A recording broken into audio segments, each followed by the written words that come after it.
Most people do their overhead extensions like this. And while I don't think it's inherently bad, I think there's a better way to do them. Because a lot of people get into this position and then feel like they're fighting the cable, pulling them backward the whole time. So here's how I personally like to do them instead. I think it might help you. Instead of having the cable here, put the cable somewhere around chest height, then face away from the cable, put the rope over your head, stick your butt cheeks up against the cable column, spread your stance nice and wide like this, and then while keeping your arms overhead, simply lean forward until the cable basically starts to brush against your shirt. And then from here, you're just totally locked in the entire time, and you don't have to worry about the rest of your body moving all over the place. Now, let me tell you about a couple key mistakes that people are gonna make when they're doing this. Biggest mistake is setting the cable too high. You set the cable too high like this, and then lean into the extension, you end up with the same problem you had before, where now you're basically just doing a rope crunch as you're trying to do the extension. Put the cable around the height of your chest, and then when you lean forward, make sure that it's basically brushing against the backside of your shirt the whole time. You don't want it to be moving away from your shirt like this as you go through the extension. And if it's moving away from your shirt, you can either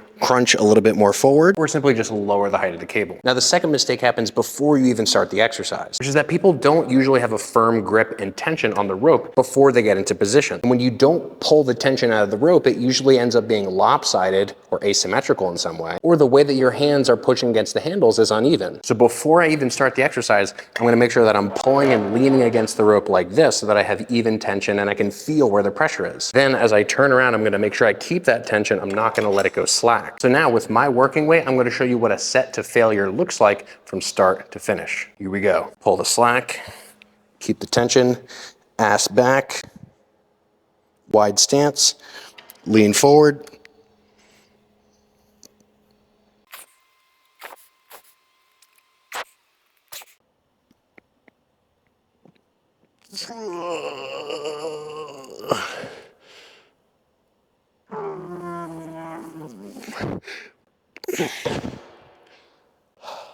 And the last thing is that keep in mind there are no hard rules around where specifically your arms or elbows need to be, or how much or how little you can flare your elbows. Do what's comfortable, what feels best for your triceps, and most comfortable on your elbows. In other words, if you want to do it here, or here, or here, if you want to lock out all the way, or just part of the way, figure it the hell out for yourself, because what's comfortable for you might not be comfortable for me or the next person. And if you want to use a different implement, feel free to do so as well. Something I like just as much as the rope is using 2D handles, looping them together like that on the cable, and then twisting both of them sideways so that I can use a neutral grip where the bottom of my hand is pressing against the strap the whole time. I hope this video helps. If you want to learn more from me for free, join my free private community at the link below.